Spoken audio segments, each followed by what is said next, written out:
Well, baseball isn't completely over. Addie Bear is playing some form of t-ball. Oh my God.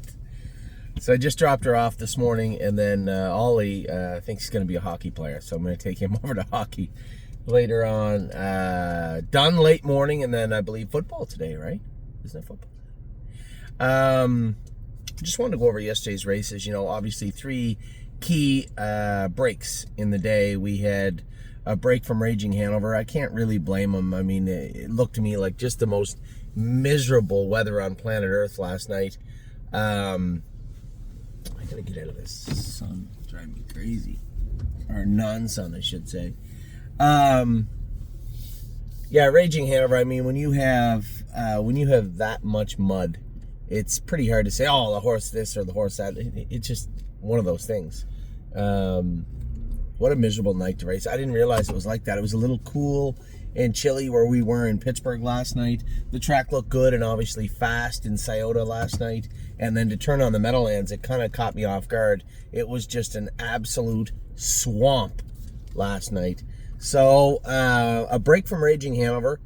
Earlier in the day, we had a break from Lifting Legend, who kind of a rare break for him. It looked like he was going to be second or third. I don't think they were catching that horse. It was loose on the front. He looked good.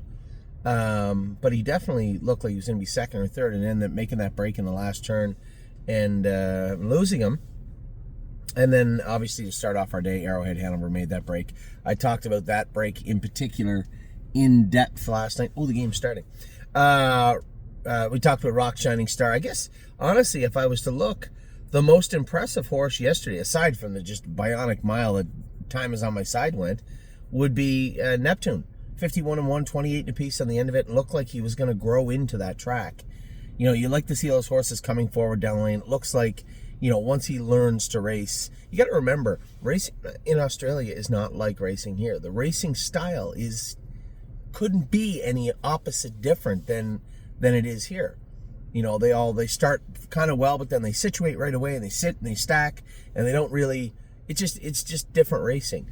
And for this horse to get used to racing here, he's had his moments where he's looked good, but I thought he looked really good yesterday. Arrowhead Hanover, as I said, was just tremendous with the break. I don't want to go into that in depth. You guys know by now the entire backstory to Arrowhead Hanover in the week that he had leading up to yesterday's race.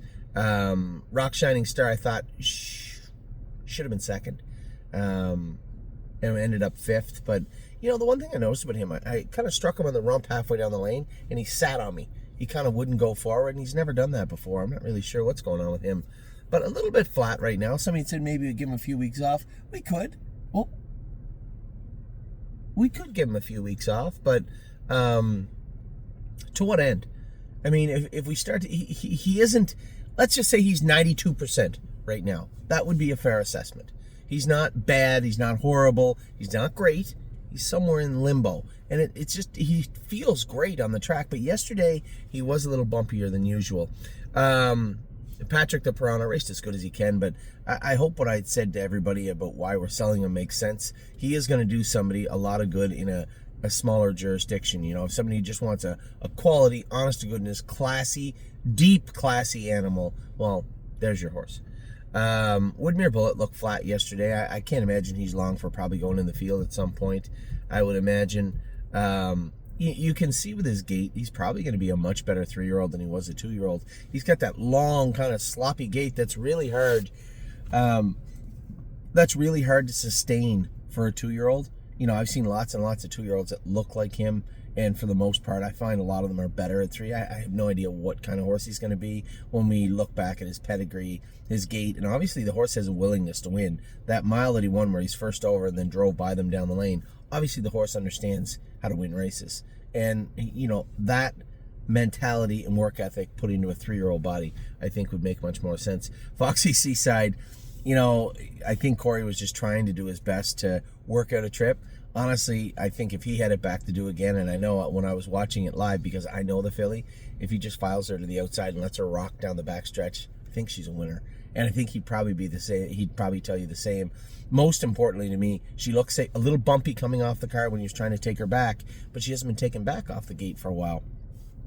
But once she settled in, And once she was in top speed, didn't look to me like there was any wrinkles there, which leads me to believe that we're going in the right direction with Foxy Seaside.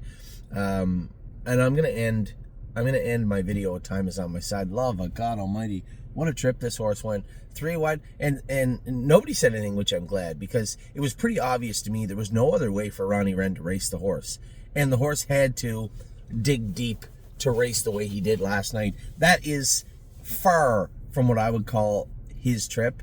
3 wide getting into the last turn, shoved 4 wide in the last turn, 5 wide coming out of the last turn. This is all while chasing 3/4 and 120-1. Now, they might have come 29 seconds. He did not. Let me see if I can pull up.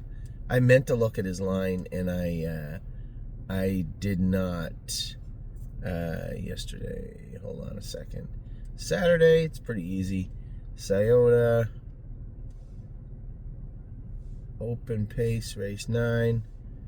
Time Is On My Side. 4th, 149-4, 28-1 on the end of it.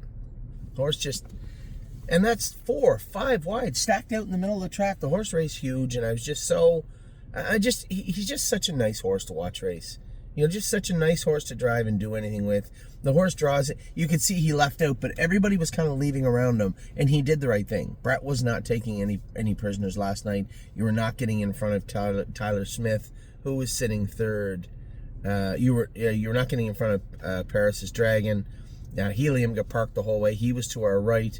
Who was the horse in the middle? Muffro, Joe, maybe? Gem Quality. I mean, there was no holes going to be given in that race. So Ronnie did the right thing as far as taking the horse back. Then the trip he ended up with that was a hand he had to play. And man, oh man, Time Is On My Side looked tremendous. So again, we'll enter him in the Dayton Derby and see if he gets in the Dayton Derby. I have to be skeptical now that he didn't get in the Eward. But, you know, what are you going to do? What did the Eward go? I'm embarrassed to say I didn't even watch the race. Oh, 47-2, 27-1, Irvin Hanover. Hello, Dolly. Wow. By the Missile was 9th. A break by Buzzsaw Ross. How did he get in there? Oh, well, whatever. Charlie May's 7th. Little Rocket Man's 5th. Captain Luke was 4th. Woman Lair, Captain Albano was beat. Man, oh man. They're good horses, man. This open division is tough. Anyway, we'll likely be racing in the open paces, and then we will enter in the Dayton Derby. I suspect if we don't get in the Dayton Derby, there'll be something along these lines also, an open at Dayton. But just good racing throughout the season, and you know, you want to be the best, you have to beat the best. And Time Is On My Side is on the fringe, on the cusp. He's always in the works. He's always in the mix, and man, just such a nice horse to watch race. So good race, good racing yesterday. Nothing, you know, we could have obviously had a better day. You know, you look at Rock Shining Star beat a neck, a quarter of a length for second. Arrowhead Hanover makes that break and ends up charging 4th. Somehow he was able to do that. Neptune, you know, 5th and closing at the wire. Patrick the Piranha's 3rd. Bullet was a bit soft yesterday, it looked like. Foxy Seaside just had to file her right, I think. Lifting Legend stays trotting. He's 2nd or 3rd. Time Is On My Side. All over the track. Race great. Finished 4th.